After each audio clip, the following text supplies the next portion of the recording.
Bom, hoje a gente vai falar um pouquinho sobre câncer.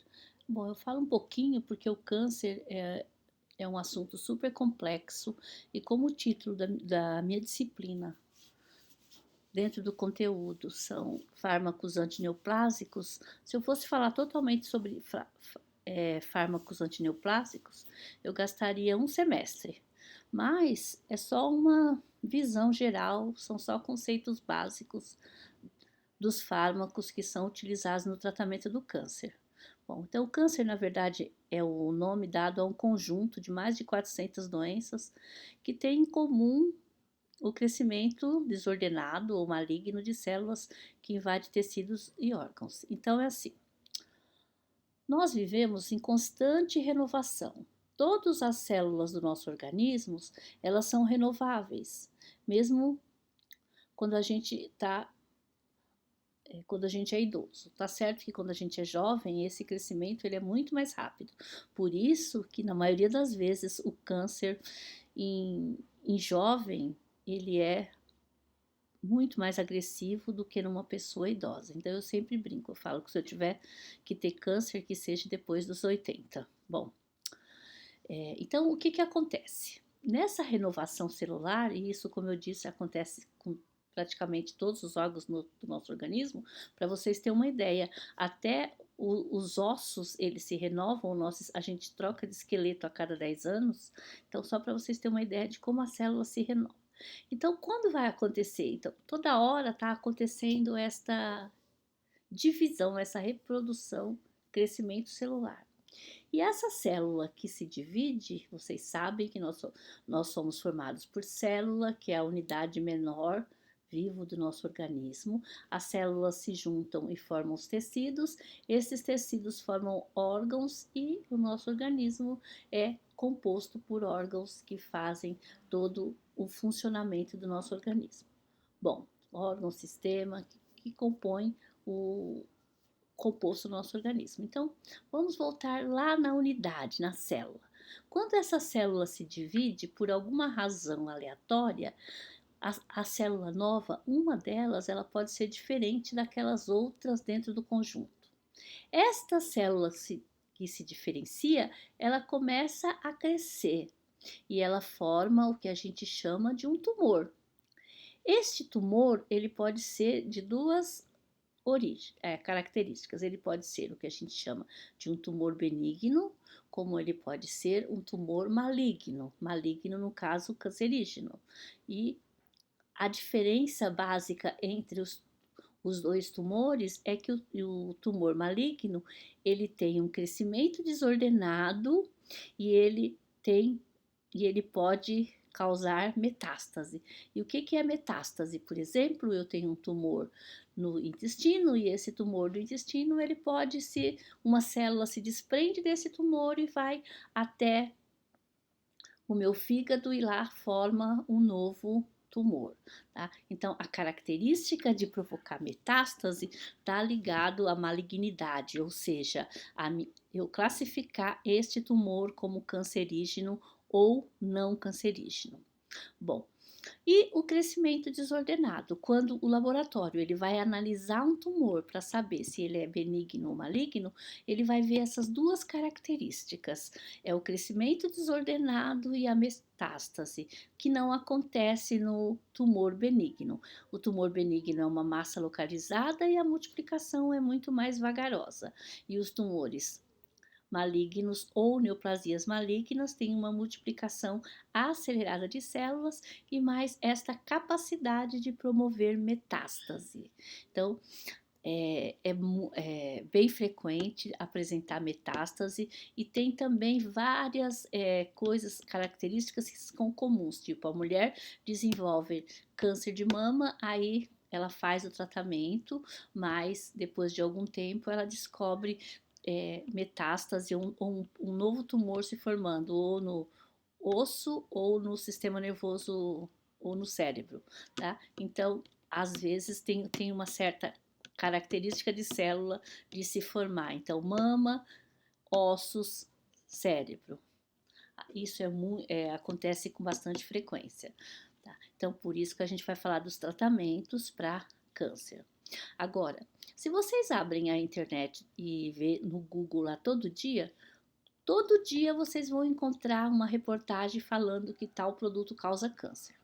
Primeiro que, na verdade, a gente ainda sabe muito pouco, e a maioria dos estudos que a gente tem do que provoca câncer é um histórico. Então, eu fumei durante muito tempo e o câncer, então depois eu desenvolvi câncer. Então, cigarro causa câncer, tá? Isso já está bem documentado, a nicotina e todos os componentes lá do cigarro facilita o aparecimento daquelas células diferenciadas da, da, daquelas alterações genéticas, então facilita o aparecimento de câncer. Então, cigarro está relacionado a câncer, tá? Então, assim como o cigarro, todos os dias, se eu abro o meu Google e pergunto o que causa câncer, ele vai me colocar um item novo, tipo. E também, da mesma forma, como a gente ainda sabe muito pouco, quase todos os dias, se eu digitar lá no Google alguma coisa que cura o câncer, também eu vou descobrir. Então, um dia eu digito lá e fala água causa câncer. No outro dia eu digito e fala água cura câncer. Por quê? Porque como a gente tem poucas informações ainda sobre o tratamento do câncer, a gente sempre vai ouvir essas coisas. É óbvio que assim, a gente tem algumas características que são genéticas, ou seja, que deixa a pessoa mais predisposto a desenvolver o câncer. A gente tem isso para alguns cânceres de mama, alguns cânceres ginecológico. A gente tem uma que a gente chama de predisposição, mas o ambiente é o que mais influencia o aparecimento de câncer no nosso organismo. A exposição a gases tóxicos, a exposição a vírus, a gente tem vários vírus que estão ser relacionados ao aparecimento de câncer, tipo HPV, por exemplo. Então, assim, vários fatores ambientais facilita o aparecimento de câncer, tá? Então a gente vai encontrar diversas coisas que tratam e diversas coisas que causam câncer. Aqui eu coloquei uma ordem de incidência de câncer no Brasil, baseado no Instituto Nacional de Câncer, entre mulheres e entre homens. Então, o primeiro, o mais comum entre os cânceres, até por conta de que a gente vive num país tropical, onde a gente tem sol praticamente o ano inteiro. Então, o primeiro de todos eles para a gente é o câncer de pele, tanto para homem como para mulheres. E isso é importante porque faz pouco tempo que a gente começou a se preocupar com isso. E nós da área da farmácia temos e que vemos um pouquinho de cosmetologia também, então a gente estuda um pouquinho sobre a proteção solar. Então a proteção solar, até pouco tempo atrás, ela era um item dentro do produto de beleza, dentro do tratamento da pele. Hoje ela também continua sendo importante para manter o tratamento da pele, então, enquanto instrumento de beleza, mas hoje ela também é um componente, o protetor solar, de saúde, porque serve para filtrar os raios ultravioletas, que são o grande causador daquelas alterações dentro das células que podem levar ao câncer. Então, exposição aos raios ultravioletas, principalmente no horário depois das 10 horas da manhã. A gente que toma sol corre o risco de estar desenvolvendo câncer de pele. E ele é muito mais frequente na raça branca, por conta da pequena quantidade de proteção natural que é feito pela melatonina. Então, é uma das coisas que a gente precisa se preocupar. Hoje em dia, as empresas já estão até pensando nisso. Por exemplo, os correios, como as pessoas trabalham na rua, expostas, já distribui como equipamento de proteção individual para os funcionários, protetor solar. Os agentes comunitários de saúde aqui do município de São Paulo, que também desenvolve o trabalho deles na rua, eles já recebem como equipamento de proteção individual o protetor solar, que na maioria das vezes, como a gente já viu aqui, porque a gente tem vários alunos que são agentes comunitários de saúde, o pessoal não leva muito a sério e não usa. Então é importante falar da prevenção do câncer de pele e do uso que deve ser feito do protetor solar. A segunda inci- causa, incidência de câncer no Brasil para as mulheres é o câncer de mama. Infelizmente, o câncer de mama, ele é importante, um câncer de incidência importantíssima, tanto é que a gente faz todo ano o mês da prevenção do câncer de mama, que é o Outubro Rosa, onde as mulheres é aumentado a oferta para as mulheres fazerem exames de prevenção do câncer de mama. Lembrando sempre, qualquer tipo de câncer, quando a gente descobre logo no início, ele é o tratamento é muito mais fácil, a eficácia ela é muito mais garantida do que quando a gente descobre o câncer em uma fase mais avançada, quando o estrago ele já foi feito. Nos homens também, uma incidência de câncer bastante preocupante no Brasil é o câncer de próstata. Então, também, a homem não costuma se preocupar muito com a saúde, então, às vezes, quando descobre o câncer já está no estágio avançado, tá? Mas a gente tem feito também as campanhas de prevenção, porque assim como a gente tem o Outubro Rosa, a gente tem o Novembro Azul, que é um mês onde é oferecido nas unidades de saúde e em todo o município exames para prevenção do câncer de próstata. Então, a gente tem, o pessoal da saúde pública tem trabalhado bastante, tanto na prevenção do câncer de mama nas mulheres, como na prevenção do câncer de próstata nos homens. Lembrando, Zen, que homem também tem mama. E se homem também tem mama, ele também pode apresentar câncer de mama.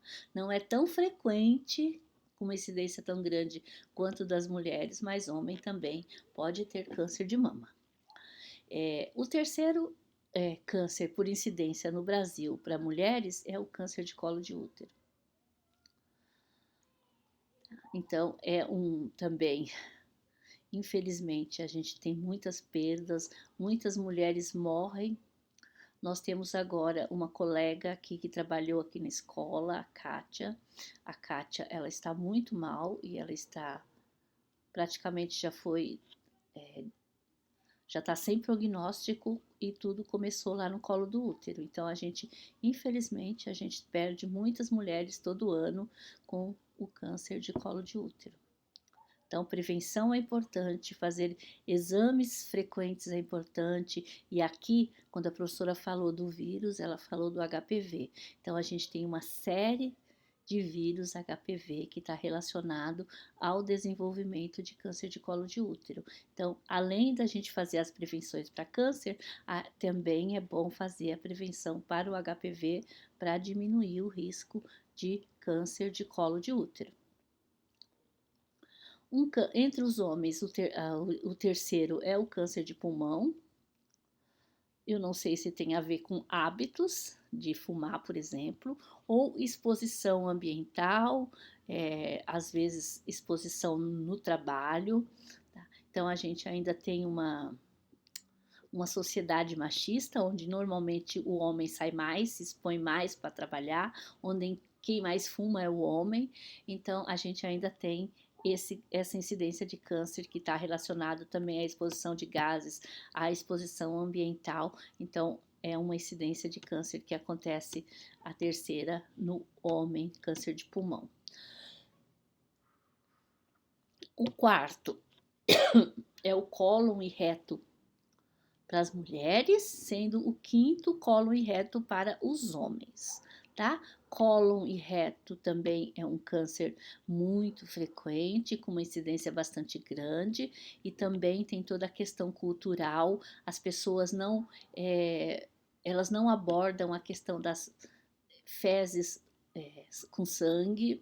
Parece que é uma área onde existe um tabu, onde não se fala e não se mexe. Então, na maioria dos casos, quando a pessoa procura tratamento para câncer de colo e de reto, o tumor ele já está no estágio avançado, os sintomas já estão muito visíveis e é esse um dos problemas do câncer de colo e de reto. O quinto nas mulheres, que também é o quarto entre os homens, é o câncer de estômago. O câncer de estômago, que tem uma relação tipo de alimentação que é feito. Então, como eu disse, tem características ambientais importantes. A gente hoje já sabe que diversos alimentos estão relacionados ao aparecimento de câncer e, infelizmente, também é aquele tipo de câncer que não tem muita idade para aparecer e quanto mais jovem, mais agressivo é o câncer no estômago. Então, a gente tem essas incidências de câncer no Brasil. Como eu falei, gente, essa aula é só um básico, do basicão mesmo, da gente falar um pouquinho sobre o que acontece no câncer. Bom, e para o tratamento de câncer? Para o tratamento de câncer, a gente tem, que vocês provavelmente vão falar, da quimioterapia, professora. Então, a gente vai falar um pouquinho da quimioterapia. Então, o que é quimioterapia? É o método que utiliza compostos químicos, que a gente chama de quimioterápicos, no tratamento de doenças causadas por agentes biológicos, que, quando aplicada ao câncer, é chamada de quimioterapia antineoplásica. Então, a gente já falou aqui de quimioterapia, que era aqueles agentes sintéticos para matar bactéria, que a gente podia ter para matar fungo, para matar parasita, e a gente pode ter a quimioterapia para destruir a nossa célula. No caso, o câncer é nosso, é uma célula cancerígena que cresceu dentro do nosso organismo. Então, para destruir essa célula cancerígena, a gente chama de antineoplásica ou antiplástica. Então, quimioterápicos e antineoplásicos são similares, tá? Então, é o composto da química utilizada para fazer esse tratamento. O tratamento do câncer, basicamente, ele pode ser feito de 3 tipos. Ou eu posso tratar o câncer e o mais eficaz e o que resolve mais é o cirúrgico, porque se eu tenho ali um crescimento de um tumor, que são células que não funcionam e que estão crescendo rapidamente e afetando as funções dos órgãos vizinhos e dos órgãos onde ele está localizado, a cirurgia, no que consiste a cirurgia? Em retirar aquelas células, retirar aquele tumor e preservar o funcionamento daquele órgão. Só que nem sempre isso é possível. Por quê? Porque vai depender da localização daquele tumor. Às vezes, se eu tirar o tumor, praticamente eu estou retirando aquele órgão todo, eu estou mexendo totalmente no sistema.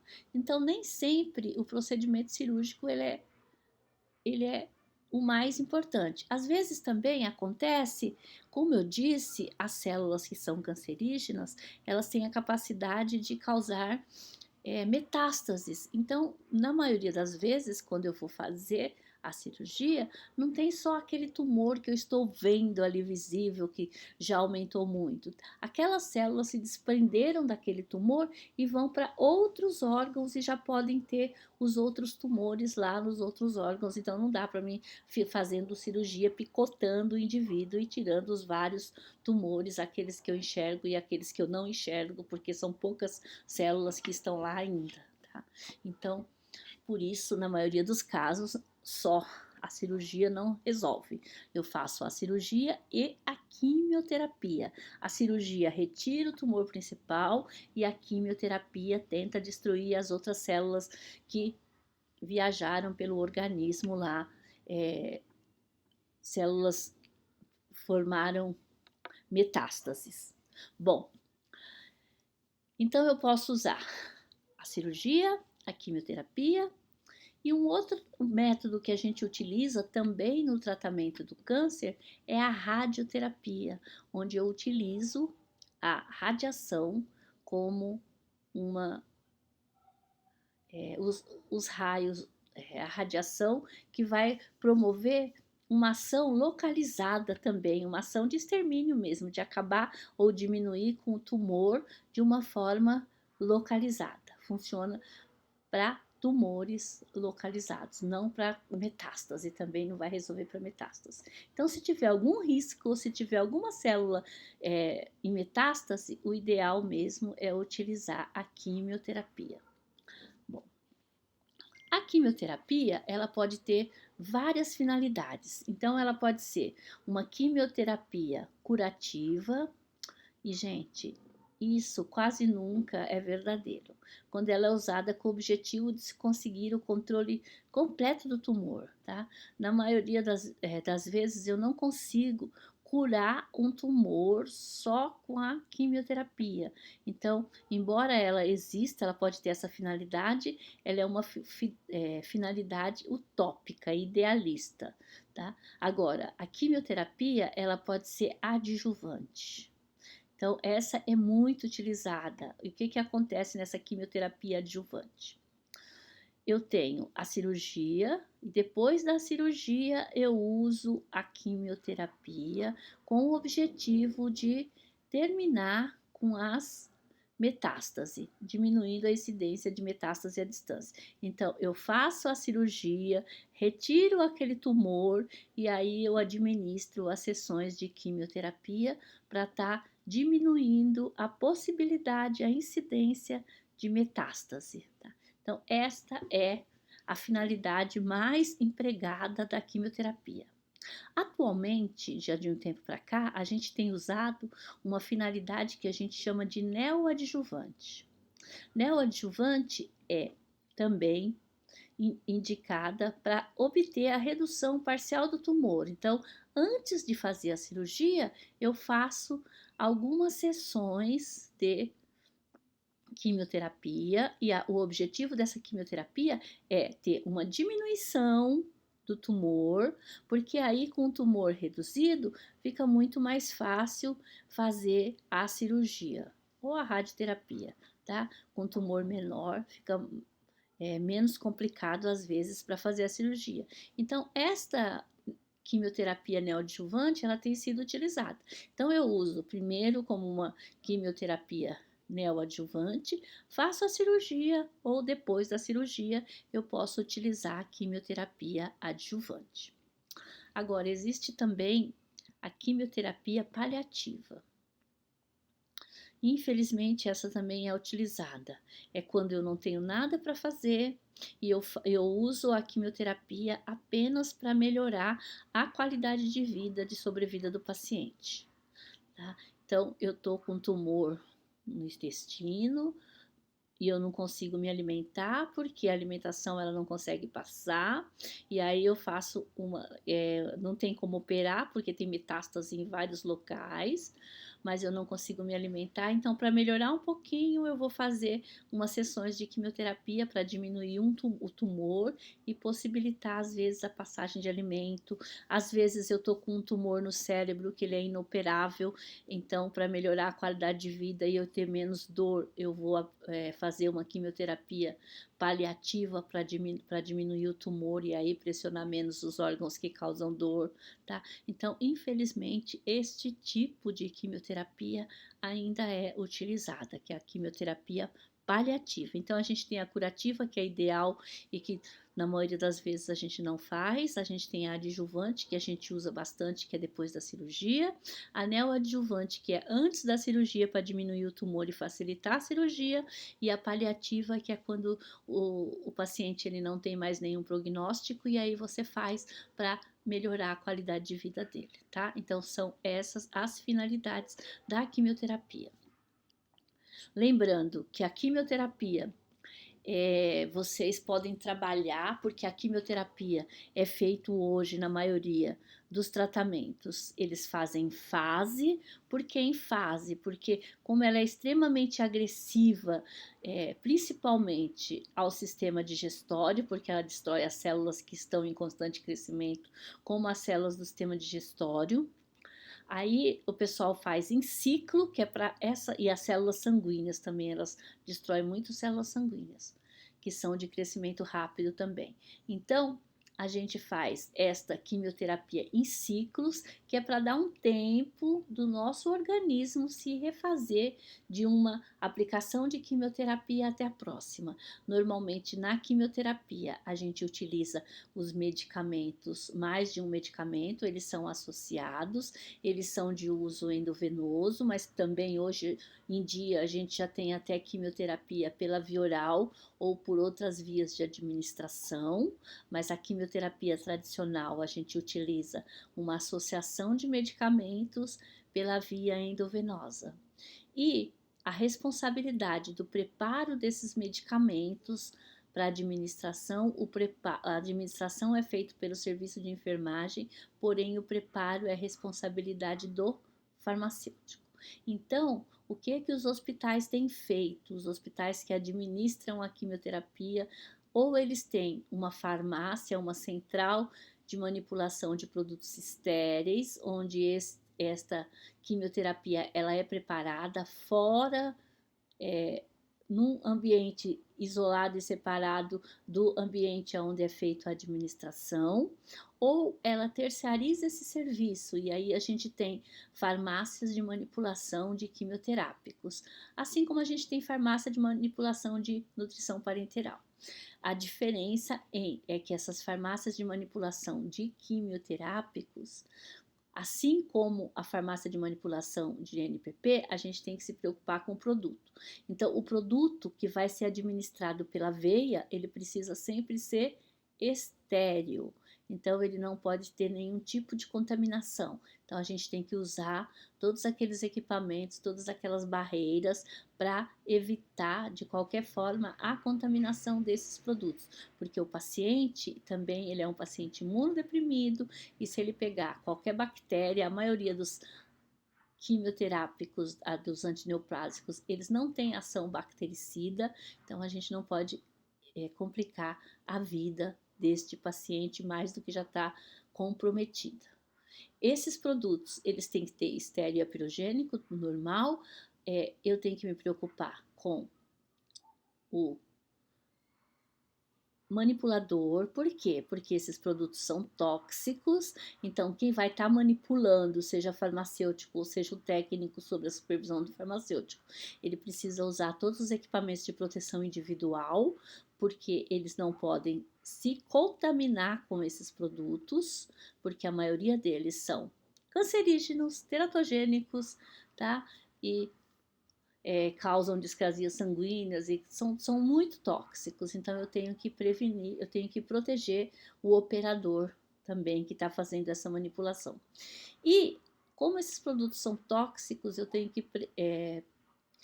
também que tratar do meio ambiente, então tem que fazer o descarte correto dos produtos utilizados na manipulação. Então, é área de trabalho para o técnico de farmácia, como eu sempre falo, é responsabilidade do farmacêutico, e onde tem farmacêutico, tem técnico de farmácia trabalhando sob supervisão do farmacêutico. Então, essas centrais de preparo de antimicrobianos pode ser feita nos hospitais especializados, como pode ser feito nas farmácias de manipulação de quimioterápicos, e é mercado de trabalho para vocês.